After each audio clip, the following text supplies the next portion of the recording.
Presiden Joko Widodo siapa-siapa saja yang akan menduduki kursi menteri. Ini terlihat yang menaiki mobil golf adalah Presiden Joko Widodo akan segera menuju ke tempat pelantikan. Sedikit berbeda jika dibandingkan dengan pelantikan menteri di era Presiden Susilo Bambang Yudhoyono. Ketika itu para menterinya mengenakan baju resmi berupa jas, tapi pada era Joko Widodo dan Yusuf Kala kali ini para menterinya diharuskan untuk mengenakan batik. Suasananya cukup penuh di istana karena ke-34 menteri ini diperbolehkan membawa keluarga. Nampaknya tidak hanya keluarga inti, tapi juga ada beberapa yang membawa keluarga-keluarga lainnya begitu ya, Mas Januari. Tadi sempat ada orang tuanya begitu ya. Mas Heri tadi belum berkomentar, Mas, mengenai kabinet yang akan segera dilantik ini. Ada catatan tersendiri, Mas Heri? Iya, saya kira memang kalau kita lihat apa yang dilakukan oleh Pak Jokowi kemarin ketika mengumumkan kabinet, ada sebuah harapan yang tinggi kepada para menteri ya. Kita bisa lihat bahwa beliau menyampaikan semacam pengantar profil singkat dari para menteri. Dan tentu saya kira itu Pak Jokowi ingin menyampaikan kepada publik bahwa orang-orang yang dipilih, beliau adalah orang-orang yang berkompeten. Ya. Walaupun kita tahu ada beberapa orang juga justru menurut saya ada yang kurang pas ya ditaruh di posisi-posisi menteri.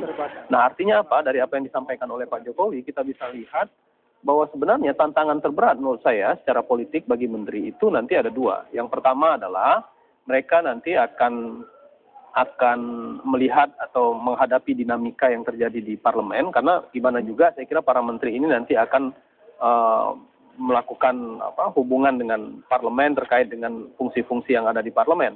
Nah, yang kedua adalah justru menurut saya karena Pak Jokowi dari awal mengatakan bahwa mereka adalah orang-orang yang bersih, itu yang pertama, lalu kemudian berkali-kali Pak Jokowi menyampaikan itu, lalu kemudian orang-orang yang diangkat menjadi menteri adalah orang-orang yang terpilih. Jadi ada dua kata, orang yang bersih, orang-orang yang terpilih.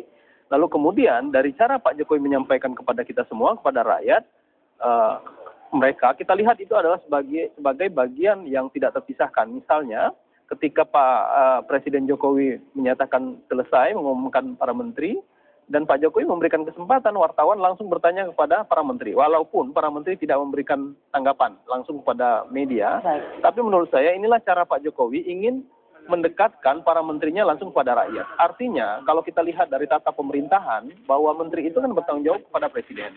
Tapi dengan panggung yang kemarin disampaikan oleh Pak Jokowi, kita bisa menarik sebuah makna bahwa Pak Jokowi ingin menyampaikan kepada seluruh rakyat bahwa menteri ini juga nanti bertanggung jawab kepada rakyat. Jadi inilah menurut saya tantangan yang terberat yang akan dilakukan oleh para menteri ke depan. Nah, harapannya adalah tentu kabinet ini bisa menjadi zakon kabinet, dan judulnya tentu sudah kabinet kerja. Tapi menurut Anda lebih kental nuansa politisnya atau memang mereka yang profesional, betul profesional, dan ini tidak terlalu kental begitu backing politiknya? Ya menurut saya kok kabinet ini jelas masih mencerminkan, masih merepresentasikan kabinet akomodatif ya, apapun ya. Kalau ada orang-orang profesional, ya orang-orang profesional itu kan di pos-pos tertentu. Profesional yang mana dulu yang kita akan lihat? Memang betul ada 18 profesional ya murni. Tapi kita lihat orang-orang profesional pun kalau kita lihat dari background itu juga perlu dipertanyakan. Misal kita ambil contoh satu ya, Menteri Pariwisata yang justru menurut saya memiliki kompetensi di bidang telekomunikasi. Ini juga betul profesional, tapi profesional bukan di bidang pariwisata. Nah ini kan menjadi tanda tanya bagi kita arah nanti program-program atau pembangunan pariwisata yang akan dilakukan itu seperti apa misalnya. Nah ini menjadi catatan bagi saya. Yang sangat menggembirakan kalau menurut saya juga justru yang baik itu ada di posisi pendidikan ya, kebudayaan, pendidikan dasar dan menengah. Saya kira Pak Anies itu berkompeten di sana. Kemudian juga pendidikan tinggi dan ristek, saya kira juga Pak M. Nasir juga berkompeten di sana. Kalau kita lihat di situ, iya, tapi catatan dua saja begitu ya yang saya melihat hanya sangat jelas ya. Yang jelas kompetensi di sana, tapi yang lain masih perlu diperdebatkan. Baik, nanti kita akan kembali melihat bagaimana suasana terkini di istana. Pemirsa, kita sudah lihat bahwa sejumlah pimpinan lembaga tinggi negara, ada lembaga MPR dan juga ketua DPR juga sudah hadir di istana untuk segera melihat bagaimana pelantikan menteri. Kami akan kembali setelah jeda pariwara berikut ini.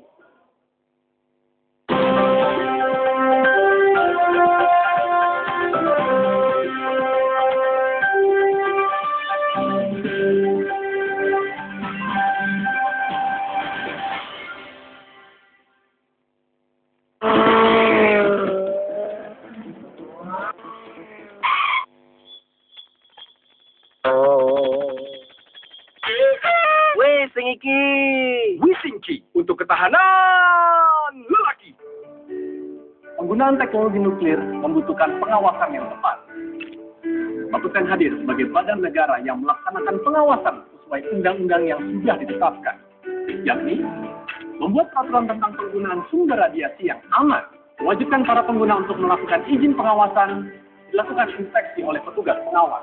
Info lebih lanjut, kunjungi website. Dengan adanya pengawasan, sudah pasti aman pengguna.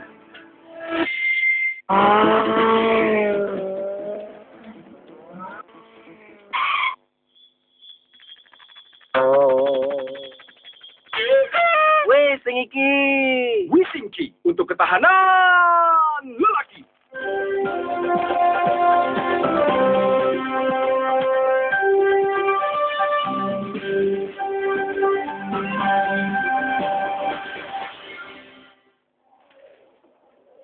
Inilah suasana menjelang pelantikan Menteri dari Kabinet Kerja yang akan segera dilaksanakan pada pukul 11:30 waktu Indonesia Barat. Sebelumnya beredar informasi bahwa pelantikan ini akan segera dimulai pada pukul 11. Tapi nampaknya tadi pukul 11 masih berlangsung gladi bersih. Dan ini kabarnya akan segera dimulai sekitar 7 menit lagi. Sambil menunggu pelantikan, nampak para menteri yang akan segera dilantik berbincang-bincang. Bahkan ada yang foto selfie juga. Ya, seperti tren saat ini begitu ya. Baik, Mas Januar, tapi kalau Anda melihat pada hari Senin ini ya, reaksi pasar bagaimana Mas? Melihat ada tim-tim ekonomi yang sudah dibentuk oleh Pak Joko Widodo ini. Ya, kalau kita lihat sekarang indeks dalam posisi menurun ya, rupiah nggak terlalu ini. Tapi harus diingat gitu ya, bahwa sekali lagi saya ingin mengatakan bahwa Sekali lagi kepada pemerintahan ini jangan terlalu menyebabkan diri ke pasar. Karena pasar sedang dalam posisi rebalancing, dia akan terus bergoyang-goyang ya. Jadi artinya kalau kita lihat pasar sekarang IHSG dalam posisi penurunan gitu ya. Kemudian kita harus lihat juga di global juga lagi terjadi penurunan. Tapi nanti naik turun. Ini sebenarnya gampangnya gini deh. Kalau Anda punya uang ini sudah ada sinyal akan ditarik dalam beberapa bulan lagi. Pasti Anda akan puterin uang ini. Jadi yang terjadi di pasar tuh sekarang ini kalau main bola injury time gitu ya. Gimana caranya biasa bisa kayak Van Persie semalam kan gitu, ngegolin gitu ya. Jadi artinya pasar punya ekspektasinya sendiri dalam mencari keuntungan. Persoalan kabinetnya hanya dibawa-bawa. Justru karena pasar punya permainan sendiri, karena dampaknya secara jangka menengah panjang itu akan ke nilai tukar. Kalau pasar terlalu fluktuasi juga ke kredit modal kerja bunganya akan terus tinggi. Ini yang diperlukan pemerintahan ini segera merespon. Tapi sebaliknya, kalau pasar sendiri sebenarnya berharap apa pada kabinet yang ini? Pasar ya, kalau kita ngomong pasar keuangan tentu dia berharap sebuah, kalau misalnya terjadi kontraksi di pasar tentu mengharapkan misalnya ada semacam likuiditas ya. Kalau likuiditas mengering dari negara global diganti oleh negara kita. Itu kan tentu ada buyback surat utang negara, misalnya ada proses intervensi pasar dari Bank Indonesia. Jadi pasar menginginkan figur-figur yang boleh dibilang yang pro terhadap likuiditas. Itu yang diinginkan oleh pasar keuangan. Nah ini sebenarnya terwakili dari Pak Bambang Brojo. Pak Bambang Brojo seperti itu gitu. Cuman kalau kita ngomong ke pasar yang dijanjikan ke masyarakat, kan kalau di pasar keuangan masyarakat kita hanya 200.000, 300.000 rekening aja. Kalau kita ngomong ke masyarakat banyak kan butuh daya kerja, butuh daya beli, butuh kemandirian pangan, butuh kemandirian energi. Janjinya Pak Jokowi dalam pidato berdikari itu modal sendiri. Kan berdikari itu kan pertama berdikari, Trisakti kan, berdikari, berbudaya. Harusnya kan bagaimana ini kita punya budaya investasi lokal. Jadi ini kita tergantung lihatnya, mau pasar yang mana nih.